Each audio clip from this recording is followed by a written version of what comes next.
Hello, everyone. We are happy to see so many people who have signed in to this webinar, and it's great that you're introducing yourself.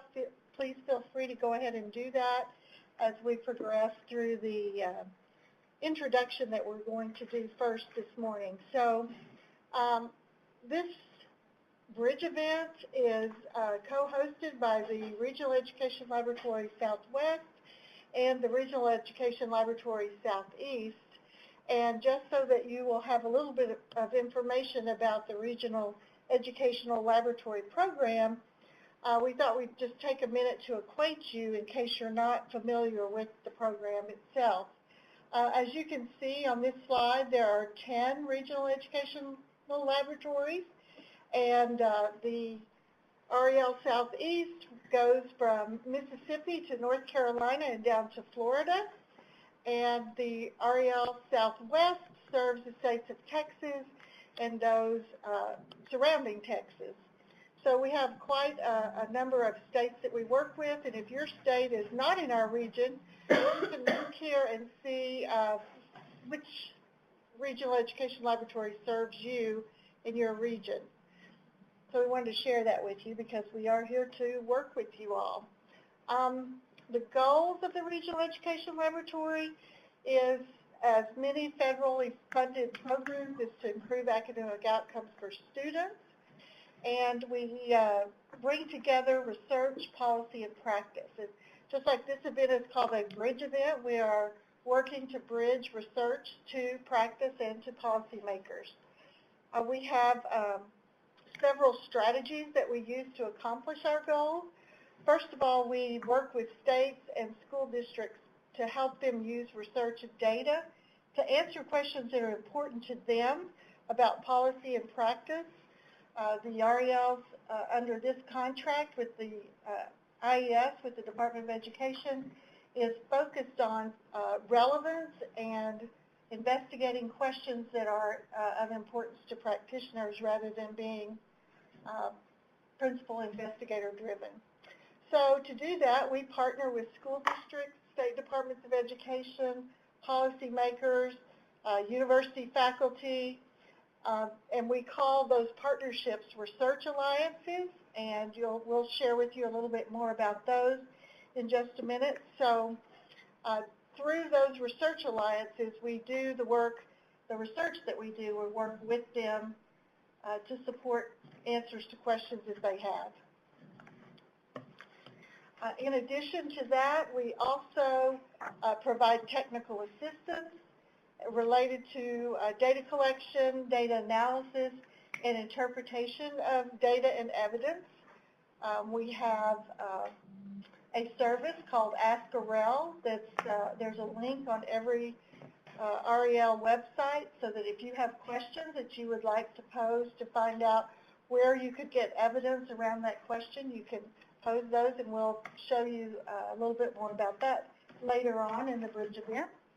And we also, as we are now, connecting some education researchers with practitioners through this bridge event. So those are the big four areas that are strategies that we use. I talked about research alliances.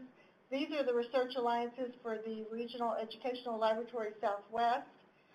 In the state of Arkansas, we have a pre-kindergarten alliance. In the state of Louisiana, we're working with charter schools in a charter schools research alliance. New Mexico has two alliances, the New Mexico Achievement Gap and a New Mexico Pre-Kindergarten Alliance. In Oklahoma, we are working with rural schools in the Rural Schools Research Alliance. And in Texas, we have an alliance that's focused on Hispanic STEM and issues around the pipeline into university work and careers in the STEM disciplines. The Regional Education Laboratory Southeast also has some alliances. They have a couple of alliances that are focused on improving low-performing schools. One of those is in Alabama, and one of them is in Mississippi. Like the REL Southwest, they also have an alliance focused on charter schools, and that is primarily in Georgia. There's a research alliance in North Carolina that works to study issues around school leadership. And then they have an alliance, cross-state alliance on improving literacy. It started off in Florida, and now the other states in their region have become interested in participating in that. There's an Improving Mathematics Instruction Research Alliance, which is focused on studying fractions as a topic. And then we have a School Readiness Research Alliance that's a cross-state alliance as well. A new one that is starting up is focused on blended and online learning research. And so that will, they'll get studies underway during this third year of their contract. Thank you, Vicki. That was Vicki Dimock, the director of the REL Southwest, and this is Jackie Bernitzky. We have about 100 attendees on the call and the webinar so far, and we're delighted that all of you have joined us today. We did hear in our registration from 42 states, Puerto Rico, American Samoa, the Commonwealth of the Northern Marianas Islands, the Virgin Islands, and Australia. So we are delighted that all of you have joined us today, and please use the technical assistance chat pod if you need any assistance. Thank you. Thank you, Jackie. I talked about the goals for the Regional Educational Laboratory Program earlier, but we wanted to talk about what are the goals for this bridge event on statewide longitudinal data systems. In this webinar, we hope to provide all of you who are attending with a structure that you might use to consider process management issues that you have related to sharing data, and also to provide a forum for participants to share their experiences. And Jackie has already shown you where that chat pod is so that you can you can enter any examples or insights that you have from your own work with statewide longitudinal data systems. So our agenda for today is this overview, which we've already done, and then we will have presentations for each of the presenters. Let me just give you a little bit of background information, and we'll introduce them more fully later.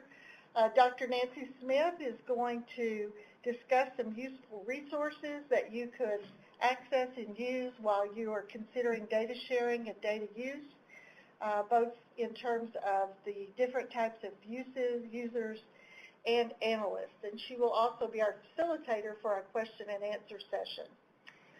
Ms. Canada is the Director of Educational Information Management at the Virginia Department of Education, and she's going to share some lessons that she's learned, that they have learned in the development of Virginia's longitudinal data system. And finally, we have Dr. John Hughes, who's the Deputy Director of the Regional Educational Laboratory Southwest, and he will be presenting some resources that the Regional Education Laboratory Southwest has developed, and they're designed to help policymakers who are new to using longitudinal data systems. Then we'll have time for questions and discussion, and as I said, Nancy will facilitate that. And we want to point out that after the closing, you will be given some information for a stakeholder feedback survey. And I want to mention it now because as you're going through the bridge event, please be thinking about how we're responding to our goals and how we're responding to any questions you have, so that when the bridge event is concluded, you can complete that stakeholder feedback survey. Those are very important to us. The Department of Education really needs that information and your feedback, and we need it as well so that we can improve these events in the future.